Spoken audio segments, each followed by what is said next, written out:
শরীরের ভিতরে যেমন রক্তের নালী, রক্তকে এক জায়গা থেকে আরেক জায়গায় পৌঁছায় দেয়, আর তাই আমরা বাঁচি। যদি ওই রক্তনালী বন্ধ হয়ে যায় তাহলে মানুষ মারা যায়। আজকে আমাদের আল্লাহর দান এই নিয়ামত নদীগুলাকে খুন করা হয়েছে। এই দেশের কি কোনো মা বাবা ছিল না? তাহলে আমার নদী মরে গেল কেন? ওরা জনগণের প্রতি 5 বছরে একবার দরদের হান্ডিতে জাল দেয়, আর এটা উঠলাইয়া উঠে।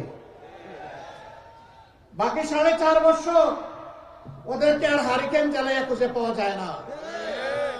কেউ কেউ আবার বসন্তের কোকিল, বসন্তকাল আসলে আইসা বলে কুহু কুহু, এরপরে এদেরকে আর খুঁজে পাওয়া যায় না। উড়ে আসে, জুড়ে বসে মানুষের সাথে, তৃণমূলের সাথে, গরিব দুঃখীদের সাথে এদের কোনো সম্পর্ক নাই।